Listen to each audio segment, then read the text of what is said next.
Bismillahirrahmanirrahim. Assalamualaikum warahmatullahi wabarakatuh. Selamat siang teman-teman semuanya. Kembali lagi bersama kami di podcast RBC. Kali ini kita akan membahas tema tentang seputar plagiarisme. Nah, kita sudah bersama Pak Solahuddin Al-Fatih. Beliau merupakan dosen Fakultas Hukum Universitas Muhammadiyah Malang, yang juga kemarin minggu ini juga telah menulis artikel di Kompas berjudul polemik akademik. Polemik plagiarisme akademik. Oh iya, polemik plagiarisme akademik itu di Kompas pada tanggal 3 Februari tahun 2021 kemarin, seperti itu. Nah, mungkin silahkan perkenalan dulu kali Pak, monggo. Ya, baik. Assalamualaikum warahmatullahi wabarakatuh, teman-teman pendengar RBC Institute ya. Salam sehat semuanya. Nama saya Solahuddin Al-Fatih, biasa dipanggil Fatih. Kesehariannya ngajar di Fakultas Hukum Universitas Muhammadiyah Malang, juga sebagai editor-in-chief atau pengelola ya jurnal Legality namanya ya. Insya Allah ini kalau di nasional sudah terakreditasi Sinta 2. Jadi kemarin sebenarnya itu tulisan agak curhat juga sih gitu, karena kami sebagai pelaku ya, kami kan pelaku karena menerima naskah gitu ya, kadang juga mengelus dada kalau dapat seperti itu. Ya mungkin itu dulu ya pemantiknya, nanti biar dipandu sama mbaknya. Mbaknya belum kenalan tadi kayaknya. Oh iya, lupa Pak. Oh ya, sebelumnya perkenalkan, nama saya Khusus Soraya, biasa dipanggil Unun Pak. Saya di sini jadi staf programnya RBC Institute, Abdul Malik Fajar. Nah, mungkin ini ya, sebagai pembuka ya Pak, sebenarnya ini ya, plagiarisme kan jadi kejahatan akademik yang sebenarnya tuh dari dulu-dulu tuh terus berulang kayak gitu. Nah, mungkin sialnya pada Januari kemarin, sebelum Pak Murianto Amin dilantik sebagai rektor USU, tim Tempo itu ternyata ini juga menginvestigasi kalau ternyata beliau itu telah melakukan suap plagiarisme atau penjiplakan mandiri kayak gitu. Jadi jurnalnya beliau ternyata dijiplak untuk untuk menaikkan pangkat beliau seperti itu. Nah, ini tuh sebenarnya juga dilema ya Pak, terkait plagiarisme atau juga soal plagiarisme gitu loh. Nah, menurut Bapak nih, sebenarnya nih di kalangan tenaga pendidik sebenarnya etis nggak sih kok misalnya dosen-dosen atau tenaga pendidik atau siapapun itu melakukan plagiarisme di lingkungan akademik seperti itu. Lagian juga ini ya Pak, dosen gitu kan juga sebenarnya punya tuntutan untuk ngirim jurnal-jurnal kan Pak, kok misalnya mau naik pangkat kayak gitu. Nah, itu gimana Pak? Sebenarnya etis atau enggak? Gitu. Ya, oke. Terima kasih Mbak Nunun. Jadi kalau secara etika jelas tidak masuk ya, secara etika, dan kalau pakai teori apapun enggak boleh. Tapi saya sebenarnya mau meluruskan tadi pernyataan, baik itu investigasi Tempo ataupun investigasi dari Kika ya, yang kemarin bersuara kan komunitas Kaukus untuk kebebasan akademik gitu ya. Kayaknya digandeng sama Tempo gitu. Bagus investigasinya, tapi ada hal yang perlu diluruskan. Yang pertama tentang yang dilakukan oleh Pak Rektor USU terpilih ya, Pak Murianto. Saya sebenarnya agak khawatir gitu kalau ngomong kayak gini ya, dikit-dikit nanti di penjara gitu. Jadi tapi insya Allah saya akan coba pakai bahasa yang halus gitu ya. Nah, sebenarnya yang dilakukan oleh beliau itu bukan plagiat ya, tetapi pengiriman atau publikasi jamak. Jadi dalam tipologi penyimpangan akademik, jadi Indonesia itu punya portal namanya Anjani ya. Sebentar, saya juga agak lupa kepanjangannya. Anjungan Integritas Akademik Indonesia. Jadi Anjani itu portalnya Kemenristek BRIN ya. Jadi di situ ada dijelaskan tentang penyimpangan akademik. Nah, plagiat dan publikasi jamak ya itu berbeda. Kenapa? Kalau plagiat, misalkan saya nulis, saya ngambil artikel orang lain, satu paragraf, saya tidak kasih kayak sitasi gitu. Ini sumbernya dari tulisan Pak Joko, kan. Saya anggap itu sebagai tulisan saya, itu plagiat. Tetapi ketika dia melakukan publish terhadap naskahnya, bahkan yang saya tahu satu naskah bisa jadi 4 jurnal, hanya merubah bahasa Indonesia ke bahasa Inggris saja ya. Nah, yang satu pakai bahasa Indonesia, yang 3 itu pakai bahasa Inggris. Dan saya kalau ngecek itu, kami pengelola jurnal pasti tahu jurnal yang publish 3-3-nya itu jurnal predator. Istilah jurnal predator adalah jurnal yang dia itu nggak jelas proses reviewnya, yang penting kamu bayar, saya publish deh. Gitu. Yang penting sesuai template, mohon maaf ya. Jadi sesuai template, kayak kita nulis buku atau kayak saya nulis opini juga ada template-nya kan. Kompas minta ini harus pakai spasi 2, halamannya sekian gitu. Nah, di situ sebenarnya yang terjadi pada rektor USU terpilih adalah publikasi jamak. Beliau tidak plagiat dan beliau ya salah, itu salah, bagian dari penyimpangan akademik gitu. Karena ada 4 jenis. Yang pertama itu fabrikasi atau falsifikasi, yang kedua plagiat, ya. Yang umum itu plagiat. Orang ngertinya oh plagiat ini niru-niru plagiat gitu ya. Dan ini nggak cuma di akademik ya. Kemarin kan mungkin yang viral ayam ya, merek ayam tertentu ini plagiat. Punyanya orang lain sudah didaftarkan diakuisisi. Terus kemudian ada kepengarangan atau kepenulisan yang tidak sah. Misalkan saya nggak ikut apa-apa, ya. Saya punya mahasiswa bimbingan, saya nggak bimbing. Oh, bukan bimbingan berarti ya. Saya punya teman saya bikin naskah, kemudian saya maksa, ayo saya butuh untuk kenaikan pangkat, tulis dong nama saya. Ini nggak boleh.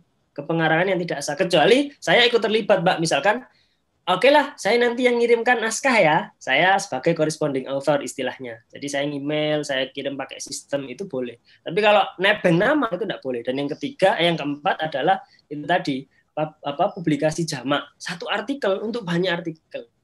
Nah, permasalahannya ini jelas tidak hanya terkait etika, ya, tetapi seharusnya ini sudah melanggar norma hukum. Kalau etika saja kan terkait etis tidak etis. Ini buku-buku tentang etika juga banyak ya, ranah filsafati ini kan. Tetapi kalau ini sudah termasuk hal yang seharusnya butuh sanksi. Tetapi ketika melihat penjelasan dari Sekjen ya kalau nggak salah, Sekjen Kementerian Pendidikan dan Kebudayaan, ini nggak diatur di Indonesia. Dan setelah saya baca, termasuk ada di opini saya, memang nggak diatur. Allahu a'lam. Norma hukum yang ada untuk mencegah plagiat itu ada di Peraturan Menteri Pendidikan Nasional nomor 17 tahun 2010.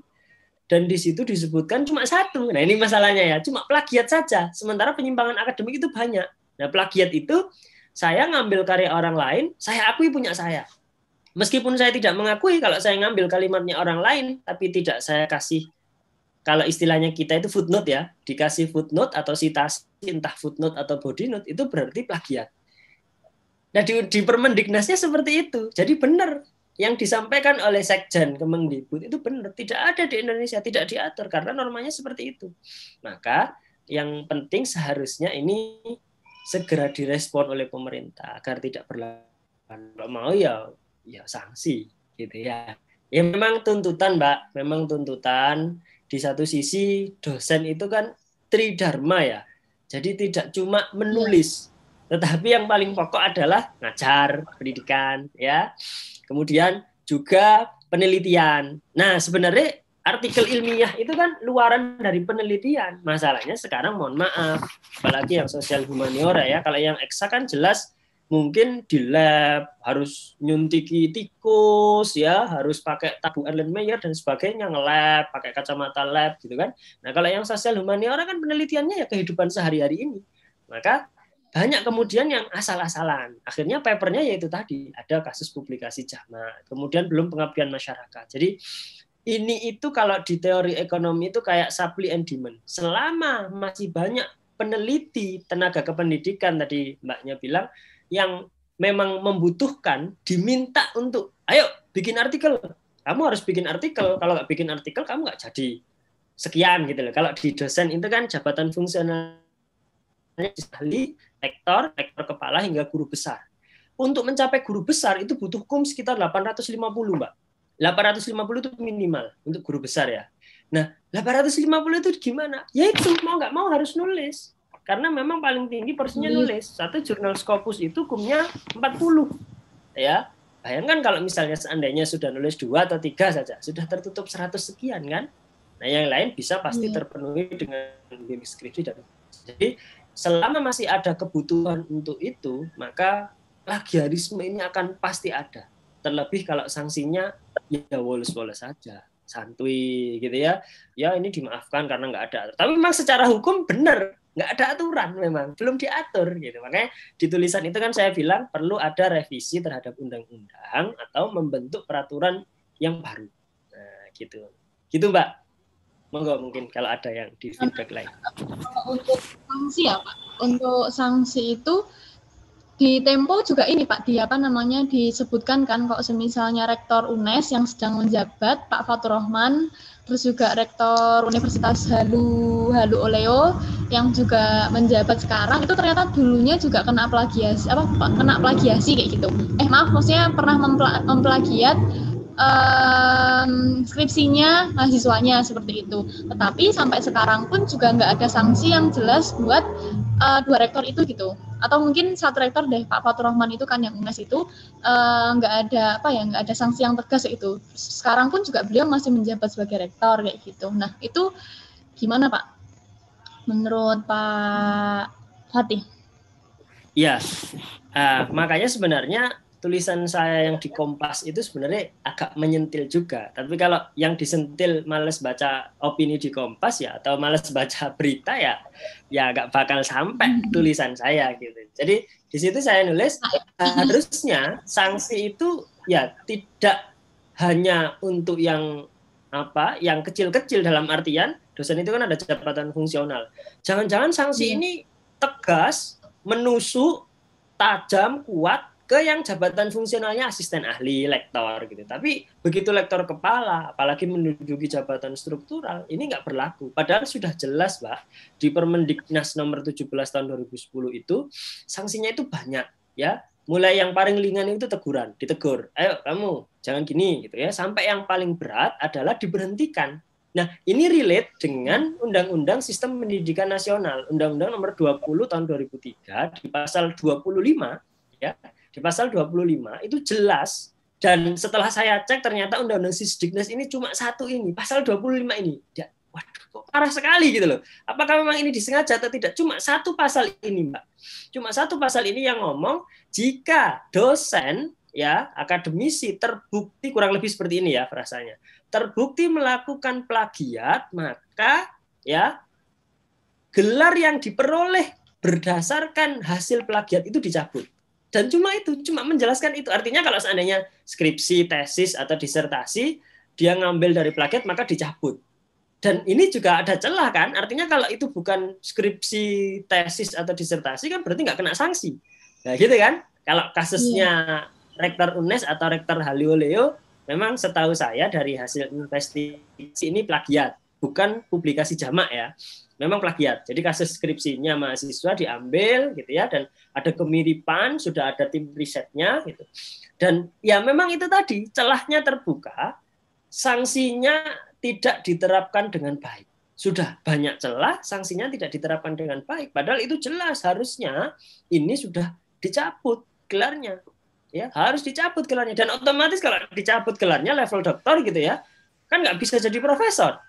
Nggak ada ceritanya kemudian profesor itu cuma master gitu, tidak bisa gitu, kecuali honoris causa ya, itu kan gelar kehormatan. Profesor atau dokter honoris causa itu kan kehormatan, tapi kalau secara berjenjang, secara teoritis itu tidak bisa. Nah, selama sanksi yang diberikan itu tidak kuat, dan selama memang tidak ada komisi khusus yang menyoroti ini, ya buktinya kan nggak sampai dipanggil oleh DPR tuh. Seharusnya kan DPR punya hak untuk memanggil pemerintah, dalam hal ini berarti mungkin Mendikbud atau sekjennya dipanggil itu. Ini kenapa kok sampai gaduh? Ada rapat dengar pendapat kan, RDP itu kan masuk akal dalam proses penyusunan peraturan gitu misalnya. Nah itu dipanggil, tapi kan nggak ada sampai gitu, nggak sampai kan. Dan kemarin sudah kayak ya sudah, menteri nyabut SK gitu aja kan. Dan benar, seharusnya memang rektornya itu sudah benar. Rektor Prof. Runtung Sitepu itu kan membuat SK bahwa ini terbukti siswa plagiasi dan harus dikenakan sanksi gitu kan. Dan sanksi di situ sebenarnya bukan nyabut gelar, karena memang itu tidak berkaitan dengan tugas akhir gitu kan. Tetapi waktu itu setahu saya sanksinya adalah diminta kembali insentif. Jadi ini sekedar bocoran, biasanya dosen itu kalau nulis di Scopus atau bahkan jurnal nasional yang bereputasi gitu ya, terindeks Sintab 1 2, itu oleh kampus dikasih insentif sekian gitu ya. Di UMM juga ada, di Brawijaya saya tahu juga ada gitu. Nah, kalau nggak salah keputusan reknya itu meminta insentif itu dikembalikan.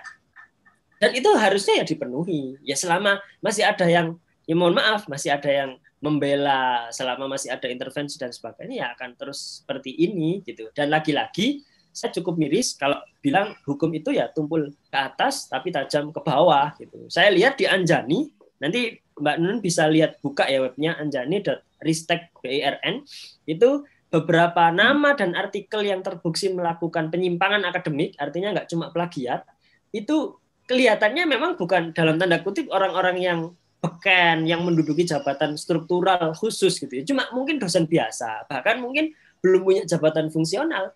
Mungkin cuma ya tenaga kependidikan itu tadi, tenaga pengajar ya. Jadi ya nggak punya jabatan-jabatan itu mudah untuk disanksi. Sementara sanksi itu susah sekali ketika ya hampir sama dengan hukum kita, kalau anaknya pejabat kan agak dapat privilege ya gitu. Ini sudah jadi rahasia umum gitu. Nah, jadi selama sanksinya masih seperti itu, dan kalau di tulisan ini kan saya bilang harus ada komisi atau dewan etik yang khusus concern, dia itu melihat, mengawasi, memantau hingga sampai menjatuhkan sanksi. Kalau selama ini sanksinya hanya sekedar dari institusi A rektornya menjatuhkan SK dan sebagainya, nggak akan berlaku. Karena selama ini ya memang yang lebih punya saham dalam tanda kutip ya, itu ya kementerian kan. Bahkan pemilihan rektor kan sahamnya tertinggi kementerian. Menteri itu kalau nggak salah 50% ya. Meskipun Senat punya pilihan, kalau menteri memveto tiba-tiba berubah 50-50 nih. Ganti lagi gitu. Bahkan akhir-akhir ini malah menteri bisa 70 atau 80%. Maka harus dibentuk ini, menurut saya lebih baik komisi saja, karena dalam teori lembaga negara independen, ya ini ada teorinya, teori lembaga negara independen, frasa komisi itu dibentuk secara ad hoc. Ad hoc itu dalam artian, kalau seandainya ada kasus, maka komisi ini akan tetap ada. Tetapi kalau seandainya sudah tidak ada kasusnya, maka komisi ini bisa dibubarkan. Bukan lembaga yang permanen. Nah, di Indonesia namanya komisi itu Komisi Pemberantasan Korupsi, gitu ya. Jadi kalau seandainya korupsi di Indonesia suatu saat hilang, maka KPK bubar. Karena ini namanya lembaga ad hoc. Nah, saya menyarankan di tulisan saya itu kalau bisa Indonesia membentuk itu, Komisi Anti Penyimpangan Akademik misalkan. Ya, banyak kan di Indonesia Komisi Perlindungan Anak, ya KPAI gitu kan. Nah, kalau bisa dibentuk seperti itu, ketika nanti sudah nggak ada plagiasi, sudah nggak ada jurnal predator, akademisi sudah jujur, gitu ya. Tulisan nggak harus banyak, tetapi yang penting berkualitas, submit sungguh-sungguh, gitu kan. Tidak satu tulisan jadi banyak jurnal, gitu kan. Maka komisi itu dibubarkan tidak apa-apa. Nah, terkait nanti apakah ini berada di bawah kementerian atau enggak, saya rasa harus independen saja, di luar dari itu. Nanti kalau masih di bawah kementerian, anggarannya ikut kementerian kan nggak bisa independen. Gitu. Ya kita nggak bisa menutup mata lah bahwa ya masih butuh anggaran gitu kan untuk ngecek, melihat satu persatu artikel menyamakan itu kan juga butuh effort gitu kan, paling nggak butuh buat beli makan siang, ya kan, ngecek. Gitu. Jadi menurut saya harus ditegakkan.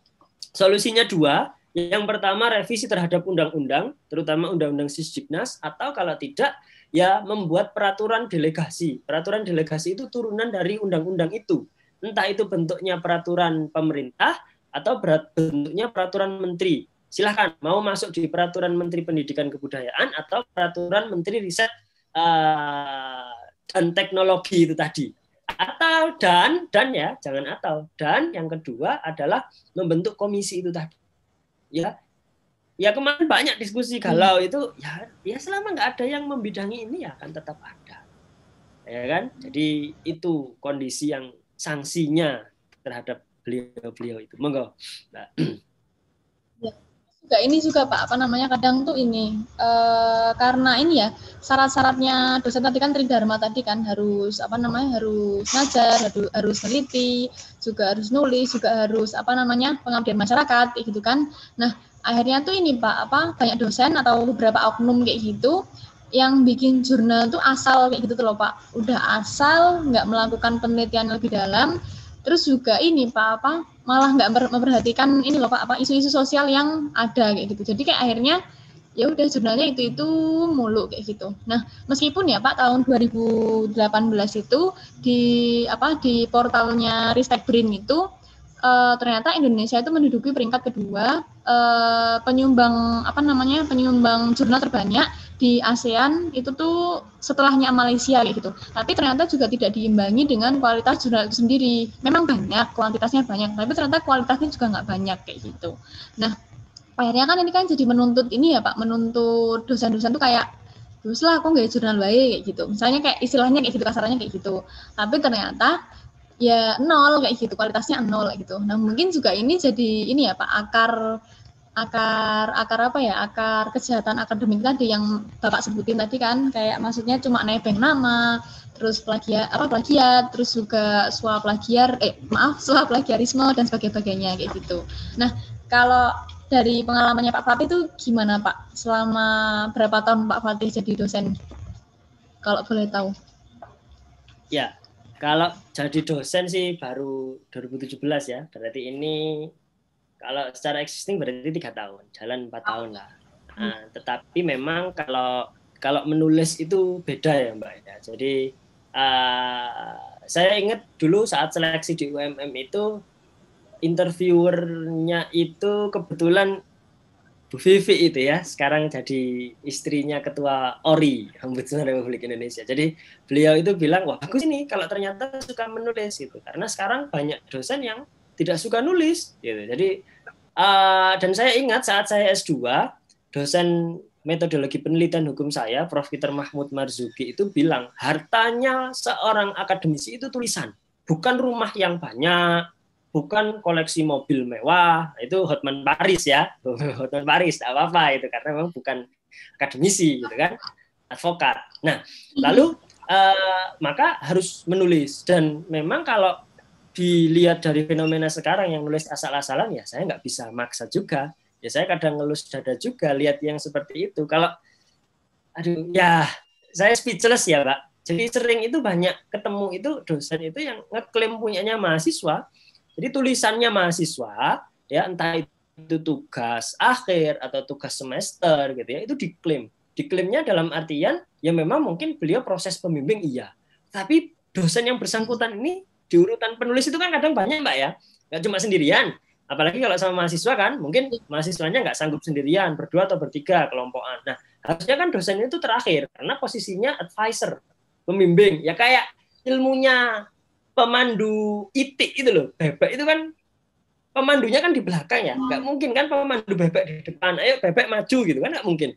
Nah dalam etika akademik harus kita paling belakang. Kalau penulisnya tiga di depan, mahasiswanya ini. Nah, nanti dicek siapa yang kontribusinya paling tinggi yang pertama.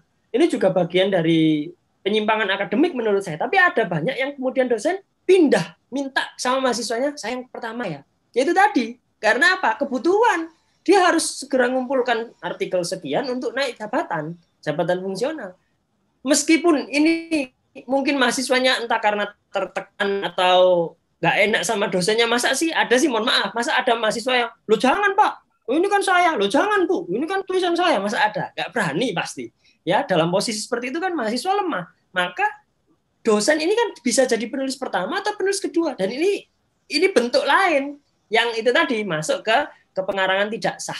Jadi kepengarangan tidak sah kalau di Anjani itu cuma sebutkan dua, menambah penulis yang tidak berkontribusi atau menghilangkan penulis yang berkontribusi. Padahal menurut saya ini lebih luas. Dan praktek ini banyak, jamak, kemudian diakui, kemudian dosen, ini tulisan saya, padahal tulisan mahasiswanya. Begitu seandainya misalkan masuk ke jurnal, ditolak sama reviewer misalkan, baru dia ngakui, oh ini tulisan mahasiswa saya, bukan saya yang nulis. Padahal dia nebeng nama yang pertama. Harusnya boleh, tapi yang di akhir. Ini etikanya. Nah, lalu gimana agar hal ini tidak terjadi? gimana hal ini tidak kemudian terulang lagi di dunia akademik kita, gitu. Saya mungkin orang yang akan pertama bilang, ini saya sebenarnya sedang nulis itu, bahwa plagiator, orang yang melakukan penyimpangan akademik itu boleh disamakan dengan koruptor. Nggak beda kok. Kalau koruptor itu kan tindakan untuk memperkaya diri sendiri atau kelompok dengan menyalahkan jabatannya. Lah, kalau plagiator memperkaya jumlah karya ilmiahnya, iya toh, dengan memposisikan dia, oh saya dosen kok, ini tulisan saya. Terus apa bedanya? Gitu kan? Apa bedanya? Nah, jadi saya sedang menulis ini, mohon jangan ditulis dulu ya. Belum selesai tulisan saya. Maka kalau mau, gimana caranya Pak agar tidak terjadi? Kuncinya itu kolaborasi. Kalau memang dirasa berat, nulis bareng, dan itu boleh. Ya, beberapa kalau Mbaknya ngecek artikel saya di Scopus ataupun di Sinta, saya jarang nulis sendirian. Ya, saya seringnya kolaborasi. Kenapa? Secara nilai penulis kolaborasi itu akan tinggi. Jadi akan melibatkan banyak institusi. Jadi nggak hanya antar prodi di satu fakultas, tapi antar fakultas. Ya, ini apa ya? Ya kalau nggak punya teman susah, apalagi sibuk gitu ya. Nah, kalau sibuk kan enak. Wes, kamu kerjakan bab 1 sama bab 2 misalkan ya. Ya oke, aku nanti pembahasan bab yang ketiga ya. Nah, itu kan enak. Dan nanti kalau penulisnya 2, itu nilainya sama, Mbak. Penulis pertama dan penulis kedua dapat 50-50, 50-50. Nah, itu keuntungan yang pertama. Jadi biar tidak terhindar dari itu, jangan egois, jangan nulis sendiri. Dibagi, ayo bagi sama temannya. Itu yang pertama. Kemudian yang kedua, memang skill untuk menulis ini harus dibumingkan, ya. Ini harus diasah, dan kalau bisa ke depan nggak cuma institusi tempat saya bekerja, nggak cuma UMM, tetapi juga institusi lain, mohon saat melakukan proses rekrutmen dosen, itu dicek benar-benar portofolio. Saya tidak sedang sombong, di CV saya itu, saat saya S1 dan S2, itu ada hampir kurang lebih 40 judul karya ilmiah. Artinya, sepanjang perjalanan saya S1 dan S2, setidaknya, saya telah menelurkan 40 judul itu.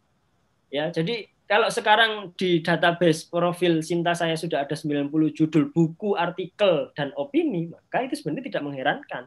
Kenapa? Karena prosesnya lama. Saya sejak 2010 itu sudah nulis di koran. Waktu itu pertama saya ingat di Surya, ya, nulis kayak citizen reporter gitu, belum opini gitu kan. Nah, maka harus dicek itu benar-benar. Jangan kemudian, mohon maaf, ini agak melebar, diambil menjadi dosen karena ini anaknya ini Pak ini gitu kan, ini anaknya Bu ini gitu, bisa insya Allah ibunya profesor kok. Belum tentu, ya, skill akademik itu tidak bisa diturunkan gitu ya, meskipun ada lah terahnya sedikit gitu ya, tapi belum tentu. Jadi harus memang dilihat portofolionya. Oh, kalau ini anaknya dosen, artikelnya banyak, oke, bagus ini. Jadi ada benchmark yang harus ditiru lah. Kalau sudah ketahuan orang ini malas nulis, terus kemudian kok tiba-tiba mengajukan guru besar, kan mungkin jadi pertanyaan, jangan-jangan orang ini melakukan penyimpangan akademik.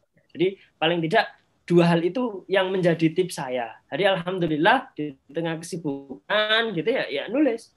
Bahkan kadang live Zoom ya, kalau saya jadi peserta ya saya nulis. Saya bahkan kalau nyala nulis gini kan nggak apa-apa, asal mikrofonnya nggak nyala bunyi cedik-cedik gitu. Jadi itu caranya. Dan bagus sebenarnya kalau seandainya ke depan mungkin, ini usul saja ya, nanti ke Al-Mukarram ya, Gus Nafi sama Al-Ustadz Hadratus Syekh Hasnan Bahtiar gitu ya, nanti disampaikan kalau ke depan RBC Institute bisa menginisiasi ini. Jadi ada lokus-lokus khusus untuk mungkin kelas kepenulisan ya. Kepenulisan bisa dipecah lagi, kepenulisan ilmiah, kepenulisan bebas ya, esai populer, atau ada yang kelas novel gitu kan. Jadi ini berkah dan insya Allah mengalir ke almarhum Prof. Malik Fajar. Kan seperti itu ya. Nah, harapannya seperti itu. Ini sekedar tips saja. Insya Allah. Iya Pak. Oke, terima kasih. Tapi ini juga Pak, kemarin itu kan saya juga baca lagi kan di Tempo kan, karena banyak kan itu artikelnya. Itu sebenarnya ternyata yang Bapak bilang sebagai publikasi jamak, itu kalau kata Pak Tajudin Nur, orang UGM itu bilang kalau sebenarnya self plagiarism atau publikasi jamak itu tuh ada di keputusan Direktur Jenderal Pendidikan Islam nomor 7.400 maaf 7.142 tahun 2017. Memang mungkin agak beda kali ya Pak, karena ini ya Pak, bahasa pengertian terus beda bahasa kayak gitu emang juga mengaruhi ya Pak.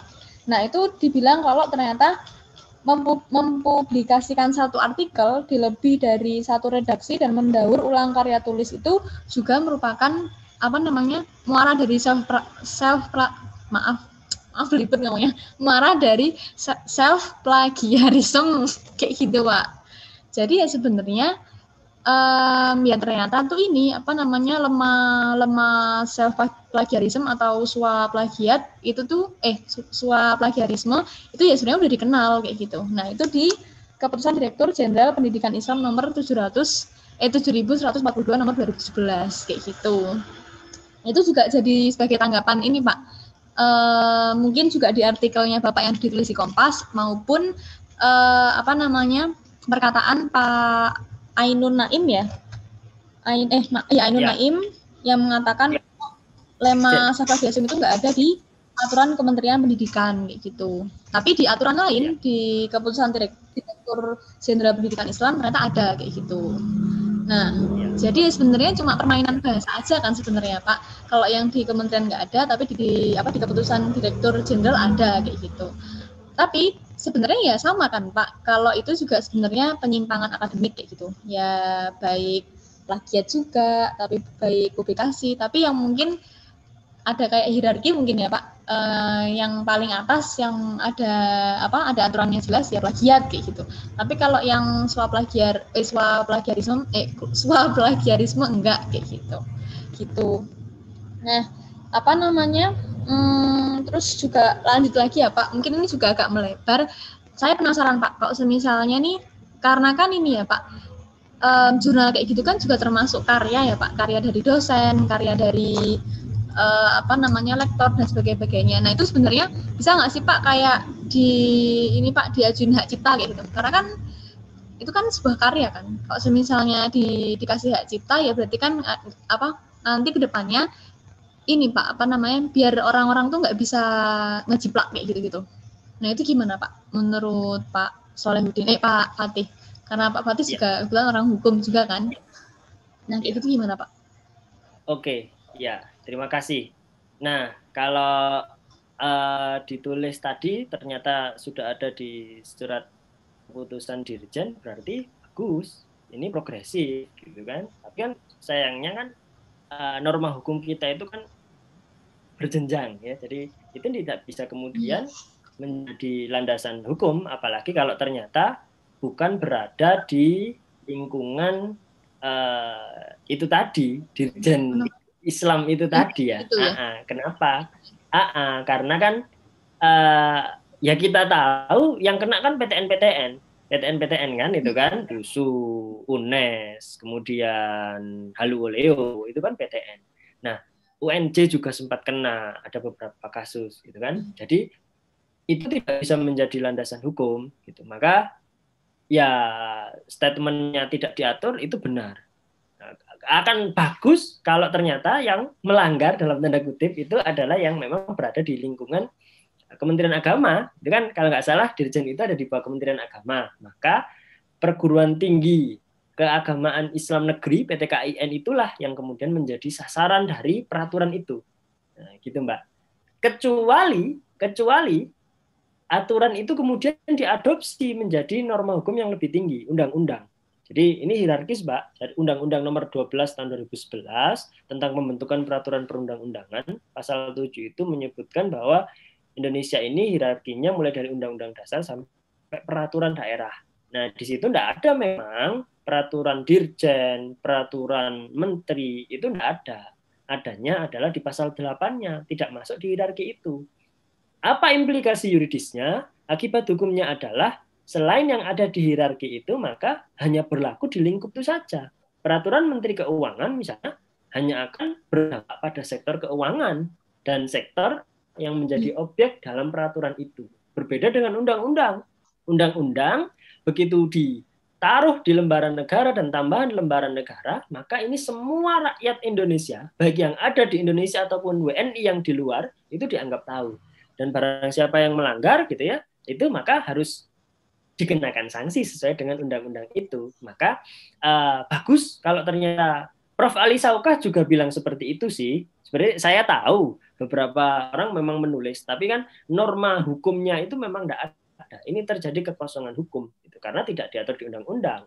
Jadi benar, memang ada. Prof. Ali Saukah itu guru besarnya UM. Beliau mengaku ya judul opininya itu self plagiarism, ya plagiasi. Gitu. Malah ini menohok banget gitu. Oh, iya benar, saya sepakat. Tapi memang norma hukum yang menjadi pedoman secara umum itu tidak ada. Dan bagus kalau memang ini nanti didengar oleh DPR, Badan Legislatif. Jadi RUU Sisdiknas, atau bahkan dibikinkan undang-undang khusus, undang-undang anti plagiasi misalkan.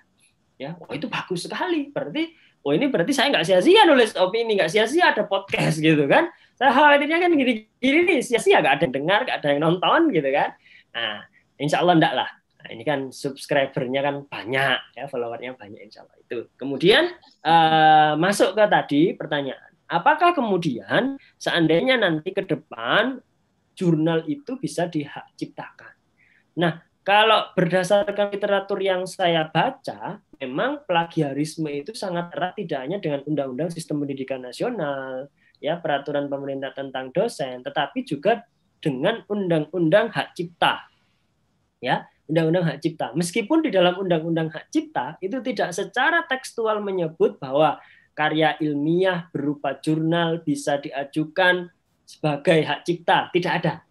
Tetapi secara eksplisit, ya di situ banyak kemudian disebutkan secara normatif bahwa karya intelektual itu bisa diajukan ke Ditjen HKI, Direktorat Jenderal Hak Kekayaan Intelektual. Maka akan membuka peluang. Ini udah bagus.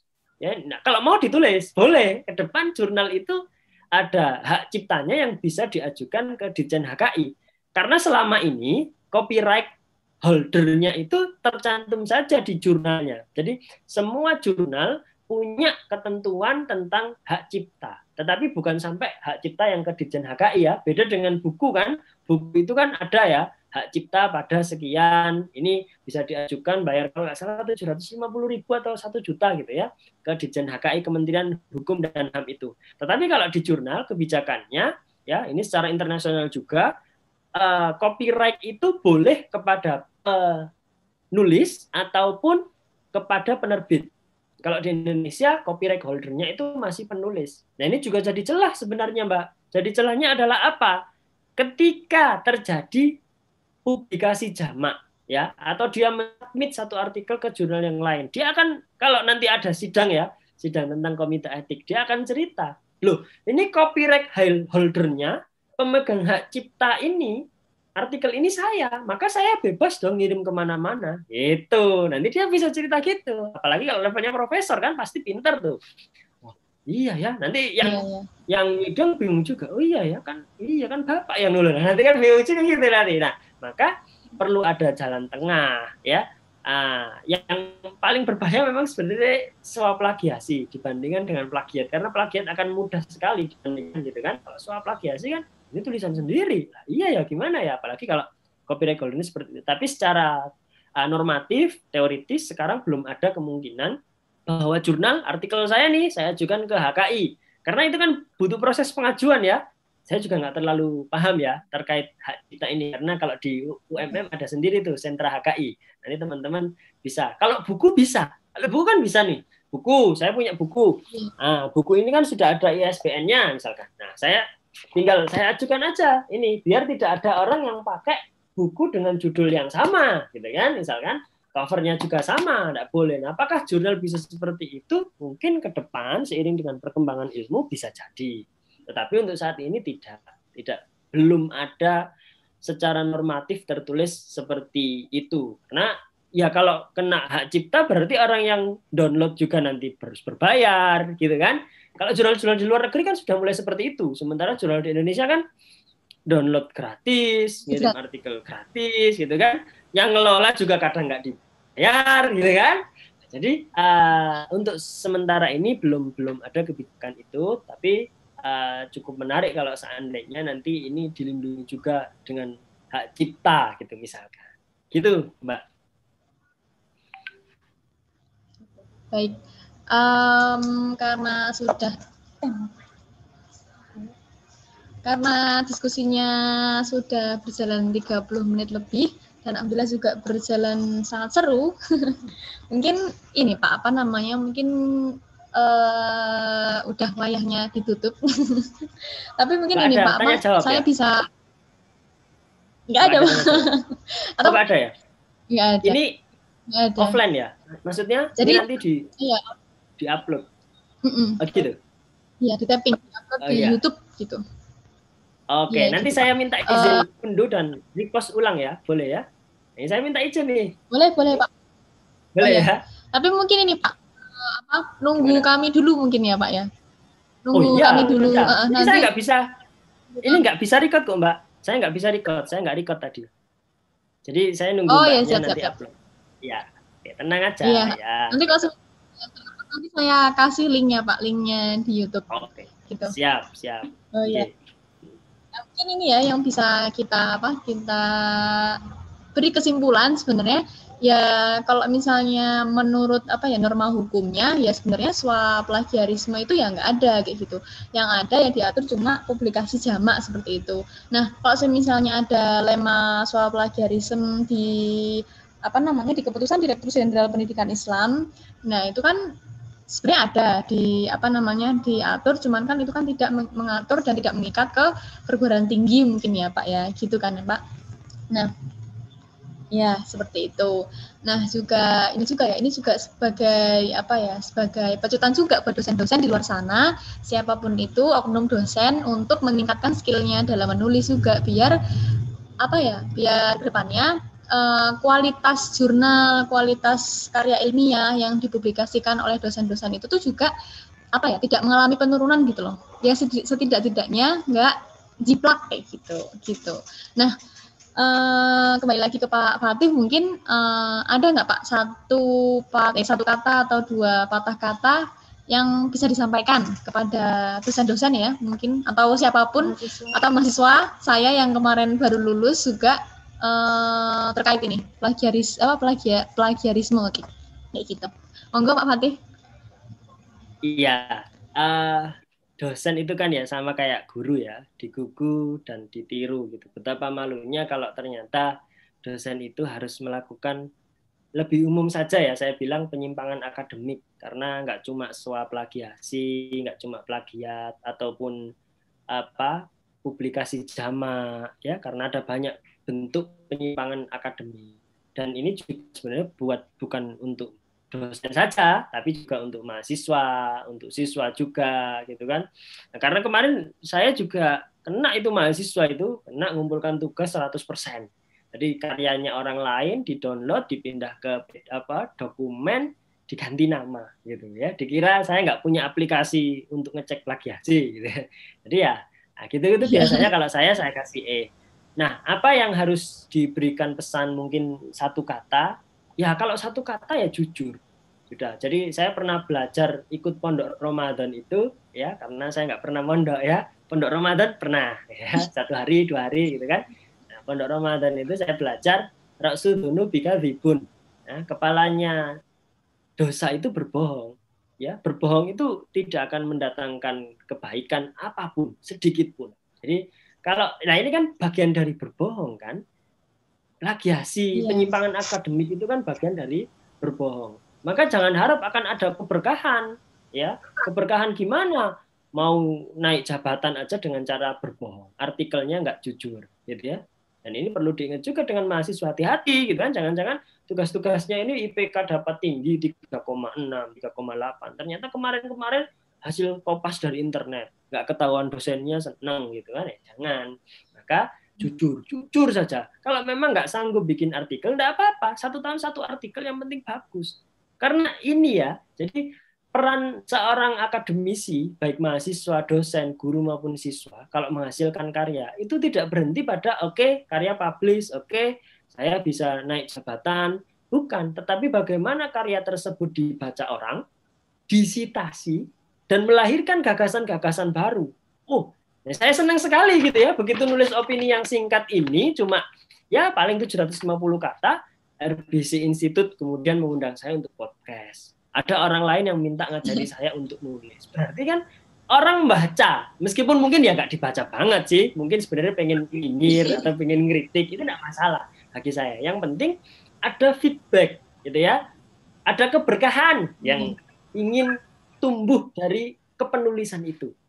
Ya, betapa banyak kemudian ulama, guru yang sudah meninggal, ya, tetapi karyanya itu ya masih hidup, dibaca, dikutip, ya, Sahih Bukhari, Sahih Muslim, itu kan dibaca sampai sekarang, ya. Nah, jadi itulah tugas sejati dari seorang akademisi. Jujur saja, kalau memang nggak sanggup ya sudah 1 tahun 1 artikel, itu sudah luar biasa. Kuantitas harus berjalan lurus, harus seimbang dengan kualitas. Allahu a'lam bishawab. Gitu, Mbak. Sama ini Pak, terakhir ini deh Pak, satu tips atau beberapa tips buat mahasiswanya Bapak atau mahasiswa-mahasiswa lain biar kok semisalnya ini Pak apa ya kok ngerjain tugas tuh seenggaknya nggak plagiat gitu. Karena kan biasanya mahasiswa apalagi ini ya mahasiswa yang umum-umum kayak gitu kan masih bingung Pak cara membedakan parafrasa, terus juga kayak aku kopas nggak apa-apa kayak gitu. Terus habis itu tiba-tiba dikutip kayak gitu-gitu atau emang apa namanya dikopas tapi kata-katanya diganti kayak gitu. Nah, gimana Pak? Mungkin tipsnya apa? Oke. Jadi ya ini learning by doing Mbak ya. Karena kebetulan saya ngelola jurnal itu sejak tahun 2018. Dalam tanda kutip waktu itu saya dipaksa. Sudah nggak ada orang lagi nih yang ngelola jurnal sebelumnya. Jadi Kaprodi S2. Ya sekarang Pak Najih itu jadi ketua ORI. Nah, yang wakilnya jadi sekretaris prodi. Nah, saya yang baru masuk ketiban kocokan itu, dikocok itu modelnya kayaknya. Oh, ini kayaknya suka nulis ini.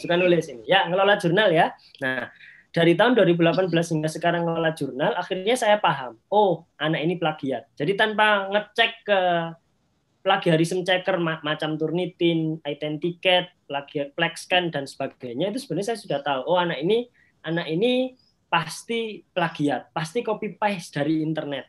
Kenapa? Setiap orang itu punya khas dan gaya menulis masing-masing. Ya, termasuk cara ngomong. Ini kan masing-masing orang beda ya. Kalau saya jelas medok gitu ya, karena dari Pantura gitu kan. Itu khas.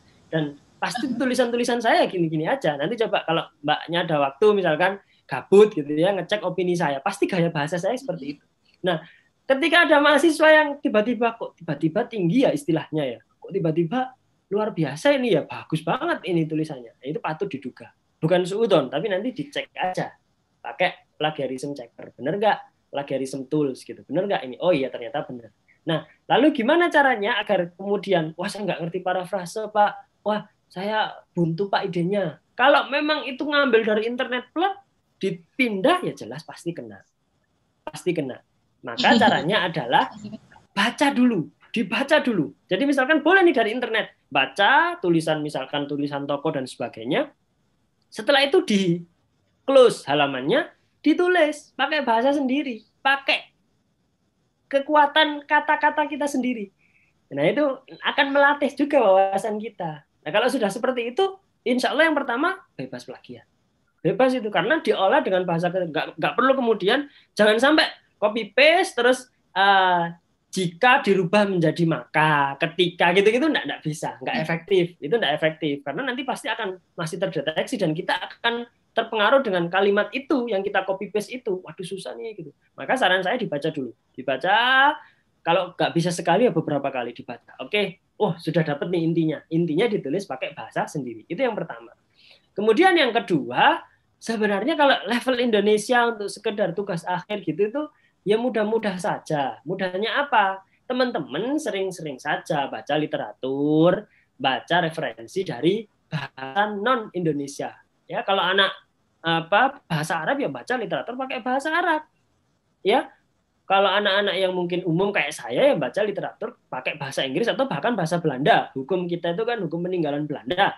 Maka baca literatur aslinya. Nah, ketika kita bingung menerjemahkan, maka terjemahkan dengan apa yang kita pahami. Itu insya Allah nggak kena. Ini tips saya ketika ngerjakan skripsi. Kebetulan topik skripsi saya itu waktu itu, tahun 2014, itu belum booming. Bahas tentang parliamentary threshold. Saya kesulitan nyari literatur dalam bahasa Indonesia. Akhirnya saya cari buku-buku dari luar. saya tanya ke teman yang pintar bahasa Inggris yang memang habis dari luar, bingung juga dia menerjemahkan istilah itu. Ya sudah, yang saya pahami aja. Dan sekali cek pakai aplikasi, skripsi saya yang kurang lebih 80 halaman itu cuma kena 3%. Gara-gara apa? Ya itu tadi. Gara-gara saya olah sendiri, saya translate, tapi juga nggak ngawur-ngawur banget. Maksudnya saya sudah konsultasi ke dosen, ini saya nggak ngerti bahasanya, di kamus sudah ada gitu ya. Jadi dengan cara itu, 2 cara aja. Dengan cara itu maka karya itu pure asli tulisan kita. Dan orang akan ngerti, oh ini gaya bahasanya anak ini kok, gitu ya. Oh ini gaya bahasanya anak ini. Apalagi kalau seandainya misalkan ada istilah-istilah yang memang anak zaman sekarang banget gitu loh. Wah ini berarti anak ini nggak plagiat ini pasti. Oh, karena istilahnya itu kan anak zaman sekarang itu kan saya kadang mengejarnya itu agak susah juga gitu. Artikel ilmiah tapi bahasanya ya bahasa. Oh ini, tapi saya justru lebih seneng kayak gitu. Artinya apa? Meskipun dia pakai bahasa seperti itu, dia berusaha menuangkan apa yang dia pahami. Makanya kalau ujian itu saya bukan yang textbook banget. Ayo sebutkan apa makna hukum? Hukum itu ini menurut ini. Enggak, saya nggak suka menurut itu. Menurutmu seperti apa? Nah, di situ saya memberikan edukasi sebenarnya ke mahasiswa, termasuk ke teman-teman dosen, ayo bahasakan dengan bahasa kita sendiri. Dan ini sebenarnya saya hanya menerjemahkan apa yang dimaksud oleh Rasulullah. Rasulullah itu kan pernah pesan, berdakwahlah dengan bahasa umatmu. Artinya kita nggak bisa kayak Vicky Prasetyo yang umur saya 20 years old is my age gitu-gitu nggak bisa karena itu nggak diterima umum. Jadi pakai bahasa kita yang itu insya Allah orang paham gitu kan. Jadi dibaca, dipahami, ditulis ulang. Nah gitu. Terus yang 2 terkait tips kepenulisan. Yang ketiga, minta orang lain baca. Saya masih punya partner seperti itu. Jadi saya biasa dengan teman, ada beberapa teman itu ketika saya punya artikel, dibaca dong. Nah, bisa jadi oleh aplikasi itu tidak terdeteksi, tetapi oleh teman kita terdeteksi. Awakmu iki nyontek iki ya. Oh iya dah, astagfirullah lupa. Nanti Bapak dikirim linknya, nanti saya ambilkan jadi daftar sitasi. Jadi ada orang yang mengontrol, bukan mesin. Saya sepakat dengan tulisannya Ali Salha itu, yang mengecek, yang membuktikan kita plagiat atau tidak itu bukan mesin, tidak bisa. Jadi tetap harus ada sense-nya manusia, mesin kan buatan manusia. Jadi 3 hal itu setidaknya untuk menghindari penyimpangan akademik, ya secara umum saja, penyimpangan akademik, terutama plagiasi. Itu Mbak. Ya itu ya Pak ya. Oke. Baik, terima kasih Pak Fatih atas ya kurang lebih sejam lah ya waktunya untuk telah hadir di podcast RBC kali ini, dan terima kasih juga ilmu-ilmu yang bermanfaat, tips-tipsnya juga, sama insight-insight yang baru juga terkait polemik plagiarisme akademik ini kayak gitu. Mungkin akhir kata, wassalamualaikum warahmatullahi wabarakatuh. Sampai berjumpa di podcast RBC yang lain.